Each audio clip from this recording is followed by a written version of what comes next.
Hello, this is Math Jazz from Almost Cool. This is the second in our series of trigonometry review videos. Our topic today is on reference angles. There are some values of our trig functions that we are expected to memorize. Here's a unit circle with those angles. We're going to call these angles reference angles, and we're going to memorize the values of all 6 trigonometric functions on all of these angles. It is a lot of angles and a lot of functions. However, there are some mnemonic devices we can use to help us memorize these values. We're going to create a table by writing our trig functions across the top and our angles down the side. We're only going to worry right now about the first quadrant of that unit circle. So these are the angles from 0 to pi over 2, going from smallest to largest, and all of our trig functions. We're writing it in this specific order, our trig functions, sine, cosine, tangent, because it'll help us with our mnemonic device. We're going to start with the sine column on this graph to fill out all of the entries and all of the values, because the sine function has a very nice property in that the values in this column are going to be the numbers 0 to 4, but we're going to take the square root of each of these numbers and divide by 2.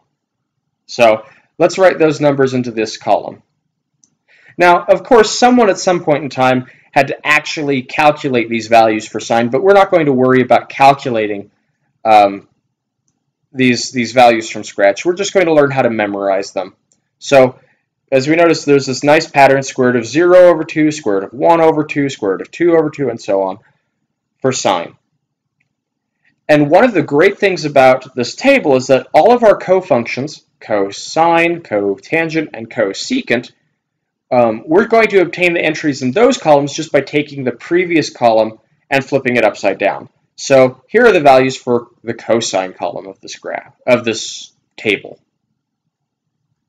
So yeah, the bottom entry just becomes the top entry becomes the bottom entry, the middle entry stays the same, and so on.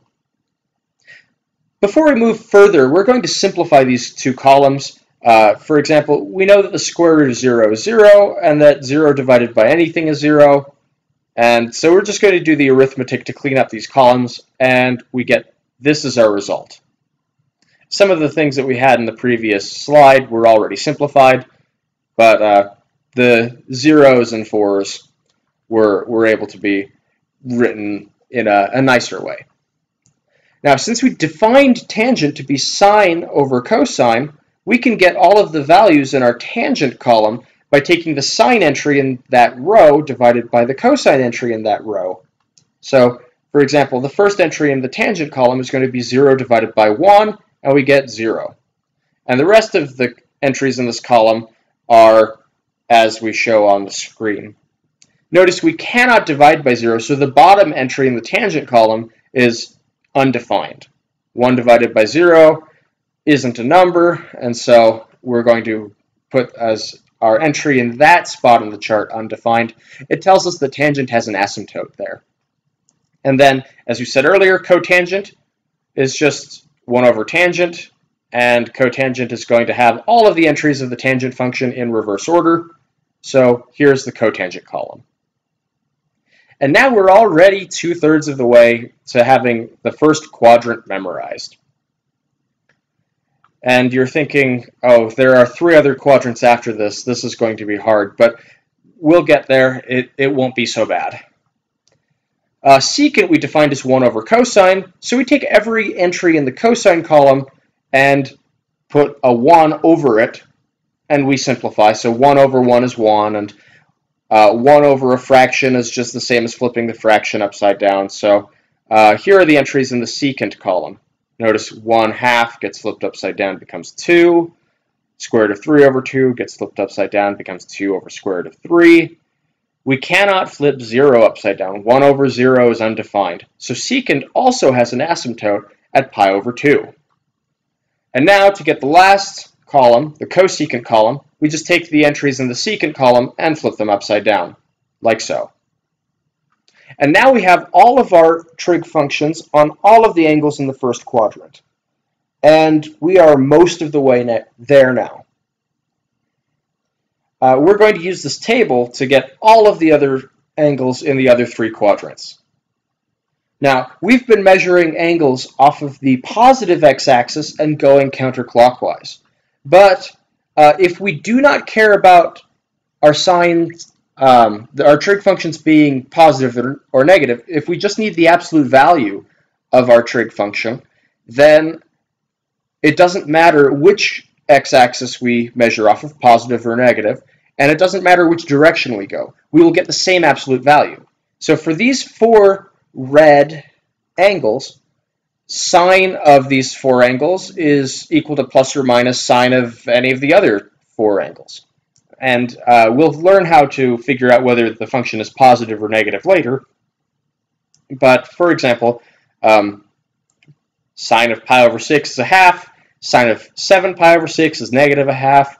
Notice they're both halves, it's just one is negative. And so that chart that we have will give us the absolute values of all of the trig functions on any of the angles on this chart. And for completion, we'll show that these four angles are related to each other. They're all pi over 4 away from an x-axis in some direction. These ones are all pi over 3 away from either the positive or negative x-axis, either counterclockwise or clockwise. The blue angles are related to each other because they're both pi over 2 away from an x-axis in either the positive or negative direction. And the red angles are related to each other because they're both 0 away from the x-axis. The blue angles and red angles are not related to each other, but this cut down on having an extra slide. So the red and blue angles are not related to each other this way. All we need to know is where each trig function is positive or negative or neither. I mean, we did see that some of the time some of the functions are 0 and some of the time the functions aren't defined, so they're not positive and negative there. But these following charts will tell us whether each function is positive or negative, so we can attach the correct sign, SIGN sign, not SINE sign, to each of our trig functions. I skipped a couple of slides there, sorry. Sine and cosecant are positive on the top half of the circle and negative on the bottom half. So positive for blue and negative for red. And they're neither on the x-axis. Cosine and secant are positive on the right half of the graph, which is blue, and negative on the left half, which is red, and are neither on the y-axis. Tangent and cotangent are neither positive nor negative on either the x or the y-axis. They're positive on the first and third quadrants, which are in blue, and they're negative on the second and fourth quadrants, which are in red. So, I guess before we move on, we now know how to find the absolute value of any of these angles by using our chart, and we know how to figure out where they're positive or negative using these blue and red charts. So now we can figure out any of the values of any of those angles on with any of our trig functions. And so that's a lot of things memorized in what was surprisingly a short amount of actual data to memorize. We can develop and compute a lot of these angles without a lot of effort. Now, as a last thing before we close the video, we're going to note that sine, cosecant, tangent, and cotangent are odd functions. That is, f of negative x equals negative f of x. This is a property that describes they're able to be rotated 180 degrees, and they have some sort of symmetry in that rotation. And it also algebraically represents that if we plug in a negative into this function, we can factor that negative sign out. Whereas cosine and secant are even functions, they have a reflective symmetry across the y-axis. And if you stick a negative sign into secant or cosine, then the secant and cosine functions, they kill that sign. It does not matter. So this was our second video. Thank you for watching it. I hope that you're having fun learning trigonometry. Feel free to email suggestions to mathjazz9@gmail.com, email me about topics for future videos, or to ask questions about the material, or to tell me if I have any errors in my videos. And again, thank you for watching this video, and have a great day.